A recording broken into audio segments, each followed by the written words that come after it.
received notice and was asked to, or invited to come to Cornell by one of the programs that brings high school students, was intrigued with Cornell, was accepted by Cornell, decided that I wanted to go, had intended to go to an Ivy League school, or the best school I could anyways, and went to Cornell.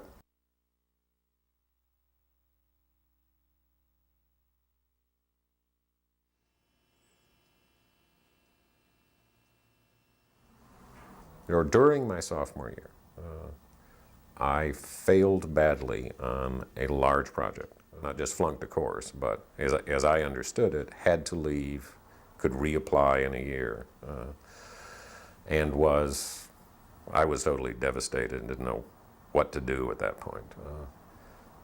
Professor Martin Dominguez, came up to me towards the end of the year and said, Dobson, would you like to go to summer school? And I explained that I couldn't, as I understood the game rules.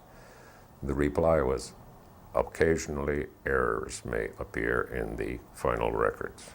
I repeat, would you like to go to summer school? I never did flunk out of school, thanks to Professor Dominguez. I palled around with, and am still in contact with, Joel Perlman. He and I never went to class, never intended to go to class. And again, the way fine arts worked, at least at that point and when you were in an advanced class, you did the work. You didn't necessarily come to a class at a given time. We were both doing a lot of metal sculpture. We came in the night before the class, all the projects were due, and put together like 2 or 3 sculptures each. Kerhajek cornered both of us the next day when we came in to see what was going on, and basically told us off for never being in class and said, but you guys have the best sculpture here, and I've never seen you. I remember walking up to the professor and say, we're good and we're fast. I decided to go back to a master's program, basically to go back in school. I had met Colin Rowe when I was in undergraduate school, knew his reputation, was extremely impressed, and the idea of working with Colin was also very intriguing. I went into the urban design course, which was initially in Ithaca. The following year, I went to the Institute in New York.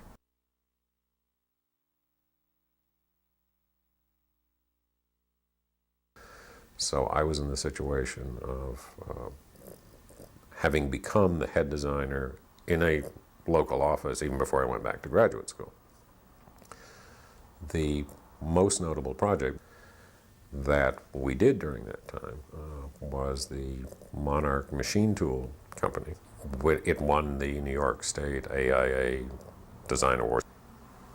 Joined RTKL, which has since become sort of, I guess, the premier shopping center architects around the world. We were doing the district court building that is part of Baltimore's Inner Harbor. At FabRep, probably the 2 most interesting projects, Coca-Cola's world headquarters, which is a roughly 30-story office building in Atlanta, and the world headquarters of the Saudi Navy. I was at Coder Kim, working with Fred Coder, who was another connection to Cornell. We were basically working on 2 projects. One was the Princeton Library, and the other half was working with Forest City on the University Park project, which was a very large 31-acre site in Cambridge owned by MIT. I purchased this house about 6 years ago. We ultimately decided to pretty much spend our time getting this house fixed up. So other than doing this house, the thing that I'm anticipating doing now, partially because we have so many rooms, it's going to be easy to make a studio, is going back to the painting and sculpture that I almost went into when I graduated from school years ago.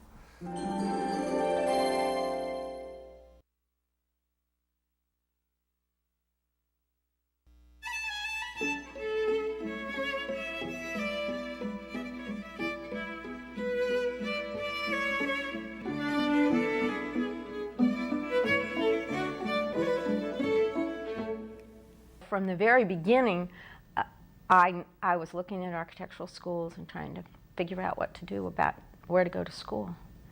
And one of the criteria I had was that I wanted to be in a school where there was some reasonable number of women. And all the architectural schools in the South were not yet taking women at all in architecture or in the schools. So we had to go I had to go either west or north. I didn't realize it was an Ivy League school. When I got the freshman handbook and it said the cafeteria was the Ivy room, I said, why would anybody call the cafeteria the Ivy room? And she said, well, it is an Ivy League school.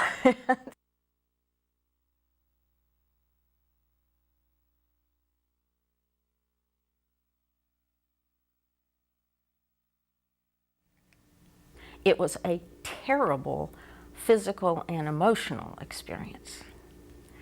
But I really learned a great deal. Fourth year, I was having a lot of problems with my self-esteem, and I didn't want to admit to my femininity because it seemed to be a real disadvantage. And so I had the idea that I would just sort of wear gray suits and be background, and maybe people wouldn't notice me. I got really upset and left the room, found a little hole near the stairway and sat down and cried. And Stan Tigerman, who was our visiting critic at that point, found me, sort of picked me up by the scruff of my neck and took me off for coffee and said, you just need to take more advantage of your femininity. Men have their way of getting their way, and that I should dress more femininely and keep a pair of high heels on all the time, except when I was walking across campus in the snow, and learn to get my way by being a woman. Stuart Stein, who was my advisor, said, you know, you really need to go to planning school, and you really need to go now, because if you get married and are just doing architecture, you'll never go back to planning. So applied to the University of North Carolina planning program and got in and got a degree in regional planning. And that has really enriched my life, and if it hadn't been for John Reps and Stu Stein at Cornell, I don't think that would have happened.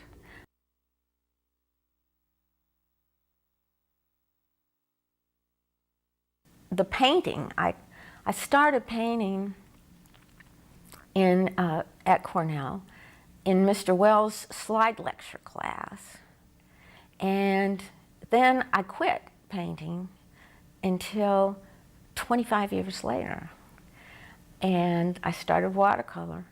I'd gone to Charleston to work for the Kiowa Island Development Company, in charge of their housing and condo design. For 6 years I'd been chief architect for the Virginia Housing Development Authority.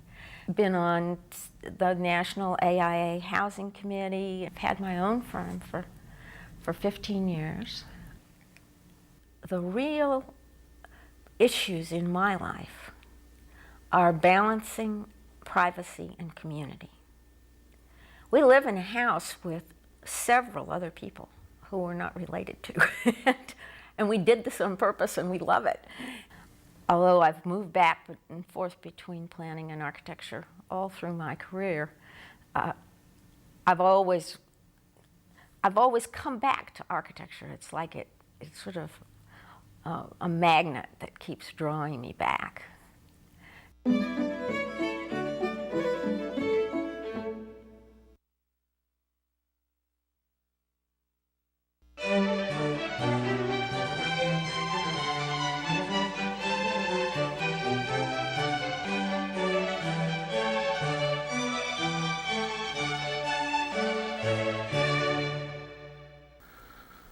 since I was 5 years old, I had a hammer and a saw in my hand building things. So my chief extracurricular interest was building.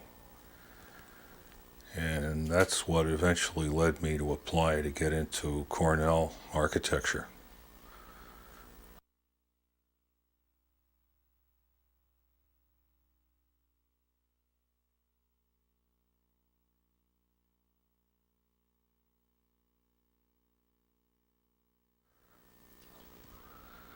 And I especially remember the make-up summer, 10 credits of design in 10 weeks.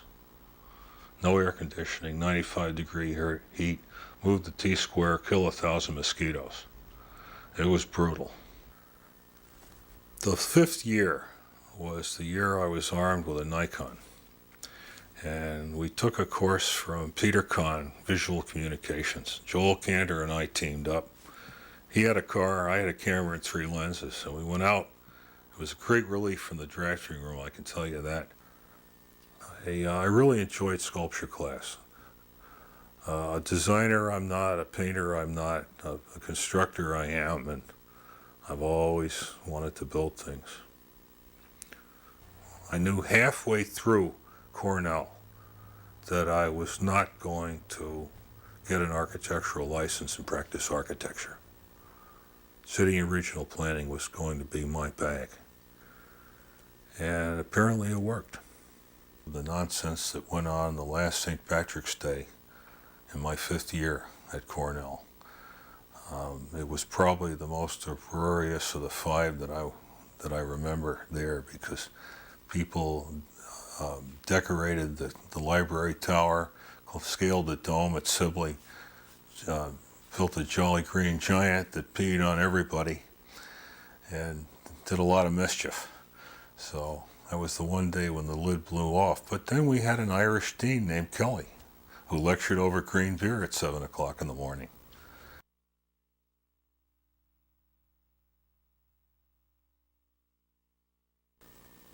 When I left Cornell, I was just a few weeks home, and I boarded a plane for England. I had a work permit to work for an architectural firm in Mayfair, Hugh Hubbard Ford and Partners,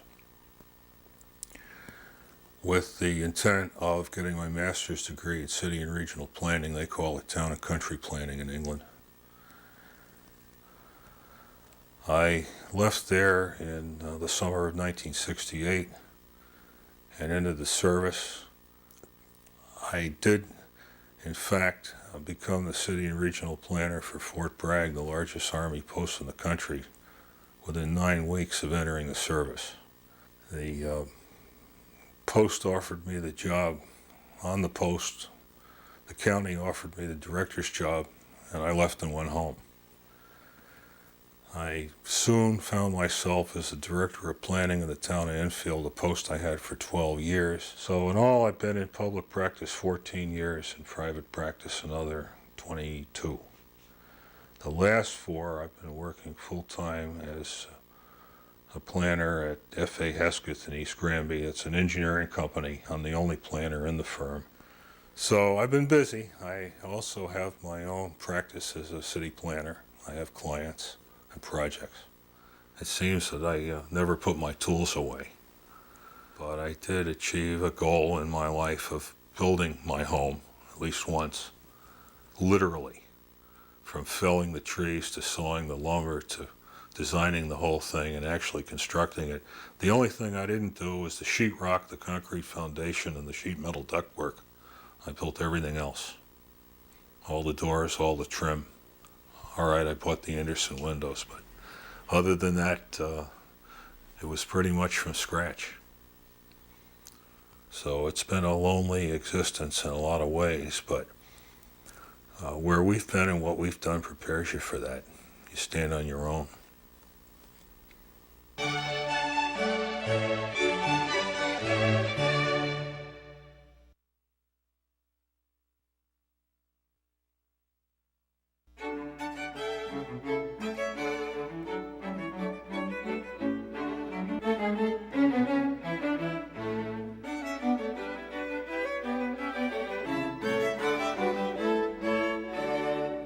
Some of the pleasures in design and in art that I shared with my father. He was an architect and a really fine designer in many ways. He did city planning, he did industrial design, and we would always talk about those things. I think he was probably one of the biggest influences in having me go into architecture in the first place. It was also one of the places that had the most diverse and interesting student bodies that I had. Seemed to me that there was going to be a very interesting group of people to be with.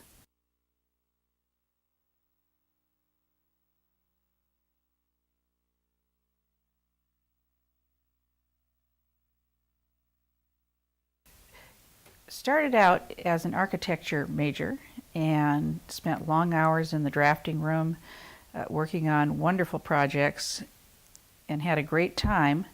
But around the middle of my sophomore year, the sheer time requirements of the classes and also the lure of the life classes and the painting studios got a little bit too much for me, and I decided it was time to transfer to fine arts. Professor Atwell was definitely out there, and he led us out there too. And I can remember after years of trying to design and to draw things that I could see, he asked me to draw just the spaces around all the things that I could see. So it really was a pressure cooker, and that meant that extraordinary people came out of there, and that the people who did were very talented, not only that, but had a really robust constitution. Pressure cooker environment was one of the things that sort of caused an explosion of creativity in the spring when that dragon came out and all the green beer was flowing throughout the building. After a hard winter of projects and working really hard, they just had to explode with the rites of spring and get out there and have fun. The spring was a very kind of a heady time at Cornell, especially in the architecture department.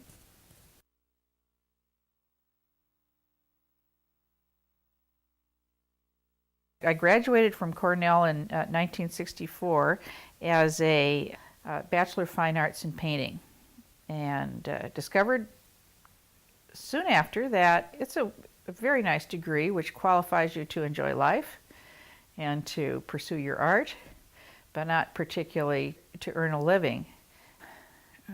Watercolor, I finally took up watercolor. I had been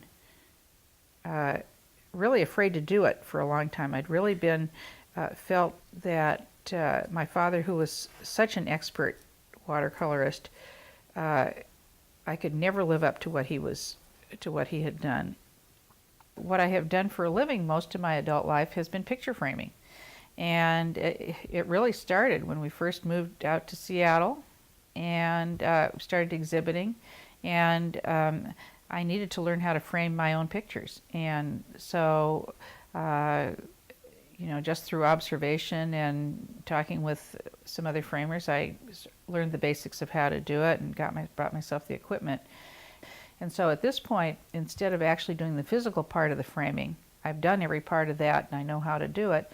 Now I'm just a designer who figures out how to frame things. And I come in contact every day with artists, with photographers, with collectors, and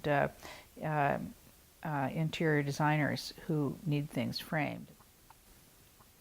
What I'm really hoping for, and my husband Harold and I, are thinking of as our final career, is collecting and possibly dealing in some of the art that we've collected. And I think this is really an interesting thing to me, why some people are compelled to make art and why some people make it their lives and other people make it just a little bracketed section of their lives. With me, it was my way of seeing the world.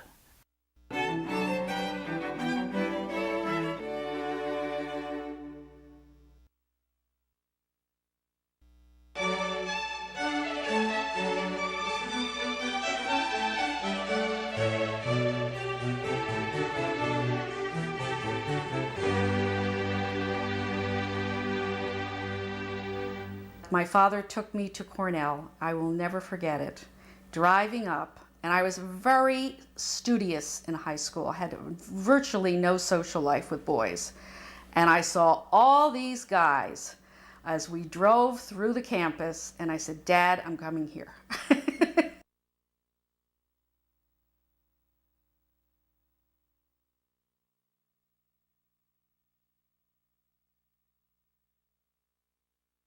I was a double major with art history and painting, and I would say they're right up there. Those years were the best years of my life. I lost 25 pounds when I went to Cornell because I was constantly dancing at fraternity parties, but I also worked very hard.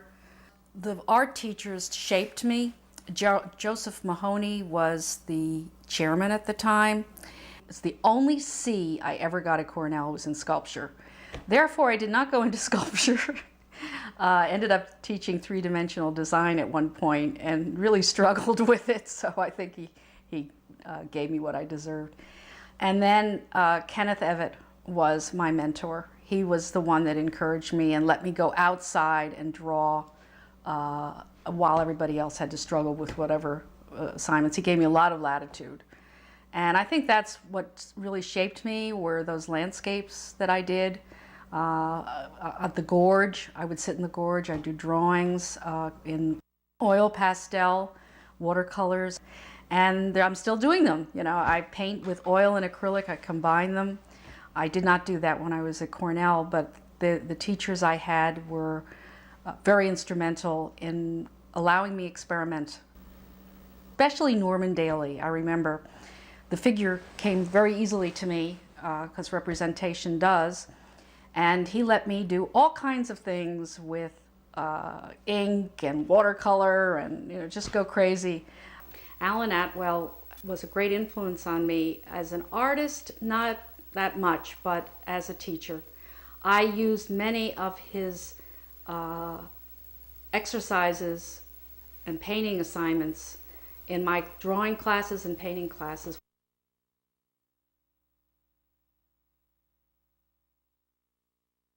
And I came home. My mother had sent in that I would go to University of Pennsylvania. I had applied to about 3 schools for graduate work. Finding that a BFA in San Francisco would not get me a job. So I got my master's degree from University of Pennsylvania in 1966. None of us were happy.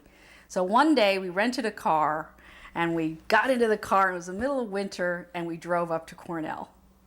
And we went to Noyes Lodge and we visited all our teachers, and I think we were remembered, of course, because it was only a year or so since we'd been there. But I think we also knew that you can't go back, you can't go back home. And we returned to Penn, and we all finished our programs. I took the Community College of Philadelphia position, and really was one of the founder of the art program there. I retired this year after 35 years there. We developed a program that was nothing into probably the strongest transfer program in the country. I'm going to teach at Daytona Beach Community College on an adjunct basis, because teaching and painting to me work very well in tandem, and we're going to be in Florida for 6 months, and I'll be back teaching. My work has really been depicting a metaphor of what I see in landscape. Almost everything I've done since 1989 has been landscape based on imagery here in the mountains. So there's still some juice left. I want to continue, and I really thought when I turned 60, which was not long ago, that was it. But when I was a kid, 60 was old, but I don't think it is. I would imagine there are a number of people that I'm going to see at the reunion that feel like me, that they still have some work to do.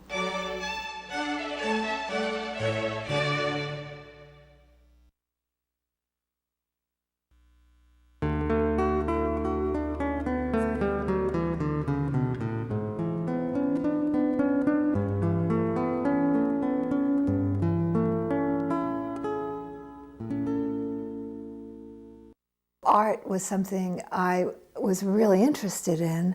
But I wanted to go to a college that had more of a program than just an art program, that had some kind of intellectual program that would kind of give me an education. Cornell accepted me. I was thrilled. And the way I got my acceptance was my younger brother, David. I have two younger brothers, and they actually both followed me to Cornell. But David came home from school before I did, opened my letter, saw I was accepted, typed up, "You have been admitted to Cornell," on a little strip of paper, and stuck it in a fortune cookie. And then he said, "Here, I want you to have this fortune cookie." And I open it up, and there it is.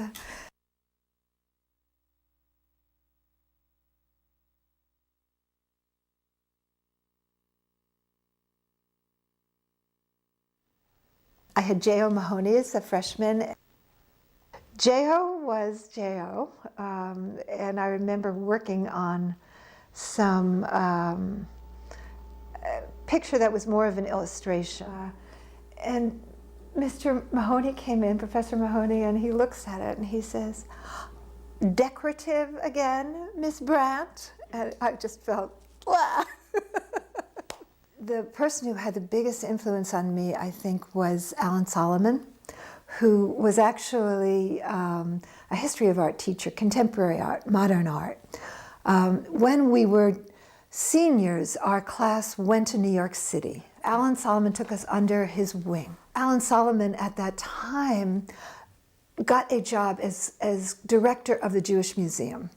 And he was a man who was really well connected with all the hot New York artists.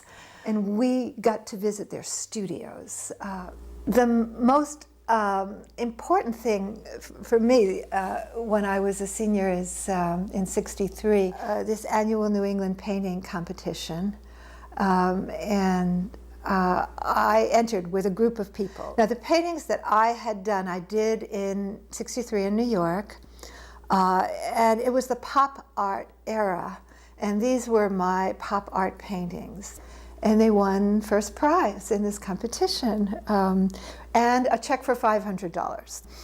And with that money, my boyfriend and I, who I married right after college, Jim Myers, a faculty brat, we purchased tickets on a freighter that took us to Tangiers, and from there we went to Spain, where we lived for 10 years. So it was all because of New York and that competition and my winning that prize that the next chapter in my life began.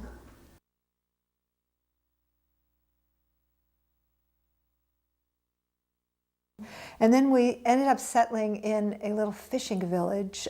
My dream is to end up living by the ocean. And I got to do that for 9 or 10 years and paint. For me, the quality of the light in Spain, southern Spain, was extraordinary. It was so brilliant and so bright that when I look at the paintings I did from that period, I see that in them, all this golden light. Toward the end of our stay there, I got pregnant and our two children, Henry and Jacob, were born. And it was time to go back. And we were going to see whether we could market my paintings and Jim's novel in New York. In '75, we had two little kids with us. I got work actually writing art reviews for the Ithaca Journal. And by 1981, I'd gotten a job at Cornell, doing the design for a magazine in the hotel school. And it was also my entrance to working at Cornell, where I've been for 22 years, maybe. After I'd been at the hotel school a couple of years, I made a shift to the business school. And I was hired to be editor of its magazine. One of the things I wanted to do was I really wanted to go back and get another degree. And since the two things I was most interested in life were painting and writing, and I already had the painting degree, I decided that I would go for an MFA in creative writing at Cornell. In '98, I switched jobs again, And a job came up at Cornell News Service covering the College of Architecture, Art, and Planning and the other 4 professional schools, and I went for it and I got it. Writing and painting do have something strongly in common, and that is they find their life in images, in imagery. It's images that we remember, and images are not necessarily visual, although they are always visual. They're visual and they're something else.